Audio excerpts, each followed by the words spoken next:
Hi guys, this is Simeon from Swedish Homestead. In today's video I want to talk a little bit about our firewood and some of the previous videos that we have made, and maybe answer some questions that people have asked concerning that.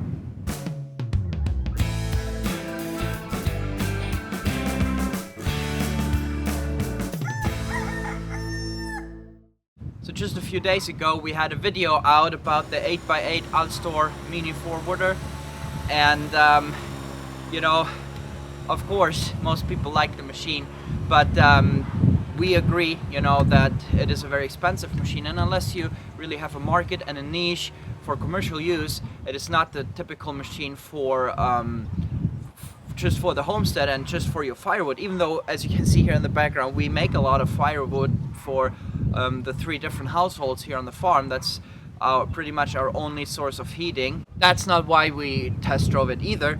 You see my brother Tim, who borrowed the machine for a test drive, he has a business where he works commercially with tree climbing and lots of that kind of stuff, and he has always been interested, took advantage of the test drive now to drive out our firewood. Many subscribers have been added to this channel, have chosen to follow us, which is great. But this has first happened in the last months, and maybe some of you guys haven't seen one of our recent videos.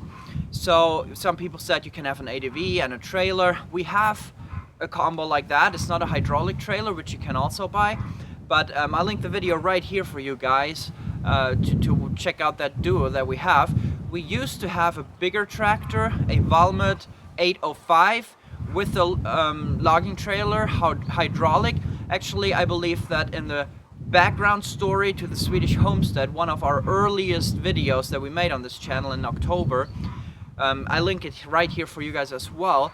There's actually a picture on there of the tractor and the trailer that we used to have, and we sold that as well for different reasons. One is that it was just very expensive to have, and to also maintain it, to take care of it, and these things, in our experience, they are very ineffective if you count your time.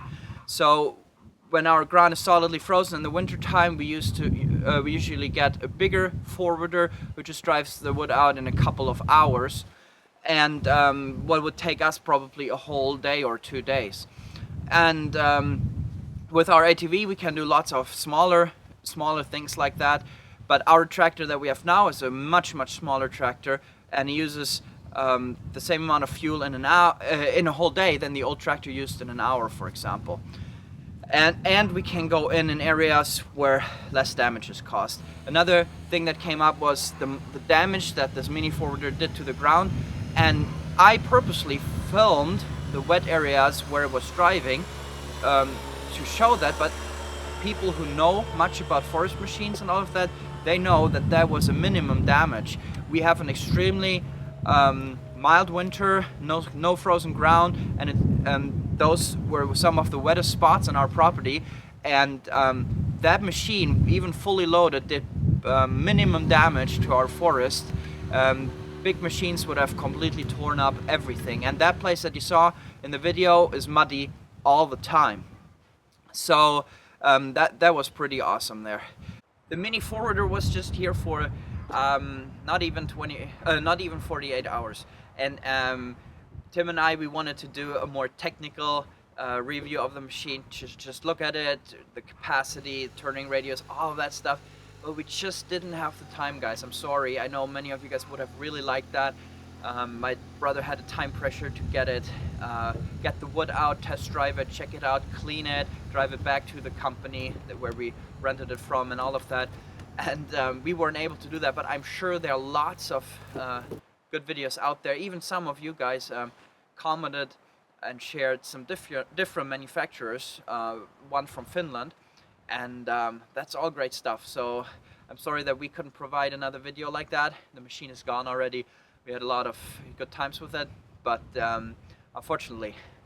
Now, you see the firewood that we have here, we use mainly birch. That was also a question that we had, because spruce we sell or mill, aspen we sell. We rarely mill it if we have enough of it. Big good logs, we sell it to the match industry. get good money for it. But birch is really the nicest firewood here, also for open fireplaces. It doesn't, you know, splash out pieces of burning wood. So that's pretty cool. And we don't process our firewood in the forest. I think, you know, I've never actually seen anybody do that here. I would think it's a little more ineffective. Here we can just right away toss it into the shed. And the thing is also that as soon as you haul something that's split and cut in small pieces, you haul a lot of air. And if you haul it log length like this, it's very efficient. You haul as much as you can out of the forest right away. So here behind me you can see now the firewood that my brother hauled out, plus there's a whole bunch there behind the camera. And there are a couple logs of aspen there from that big tree that we took down there in the forest. The bigger logs my brother actually wants to mill and use some more of that lumber for the playhouse that we're building for the kids. But this is gonna be firewood for the next season, and we will cut it up and split it with our hydraulic splitter, and then it'll dry over the season. We still have a whole bunch of firewood here from last year. For us, firewood is really not just a source of feeding, but also a lifestyle, and for us it's really sustainable as well, because we have our own forest, we're independent, and the trees grow back, we can manage all of that, and you get a good sense for the value and the cost of energy for heating your house. So that's really great. We love doing that. I want to thank you if you recently have subscribed to our channel and chosen to follow us. We're really excited about that so many people are interested in this. And I just want to encourage you, you know, go back and look in the history. There are a lot of videos that are really cool. A lot of videos in the forestry, on the forestry subject, a lot of poultry and other things, and you probably find them interesting. If you look at our channel history, there has been a lot of talk about this lately. Several channels, Pure Living for Life I think they're called, and even Wrangler Star and others have made videos about clickbait titles and all of this, and you know, they have a lot of truth to them, what these people say. If you go back, and you guys who have been following me know that from the beginning of the channel, on some videos, we have purposefully used more sensational titles. And for us it has always been important that we felt fine about the content, that it was delivering a little bit of what the title promised, you know, as long as the title is not misleading.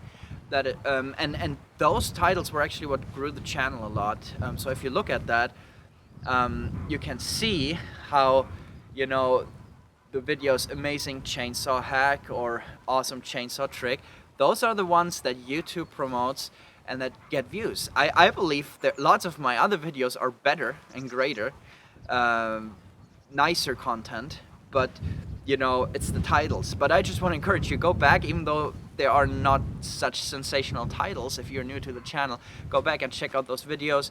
I really like them, a lot of them. When my brother takes down a tree. Yeah, I'm just glad that you're with us, and hope that we'll have a lot of good future video time together here on the channel. So thanks for watching today. I hope to see you in the next video. Bye bye.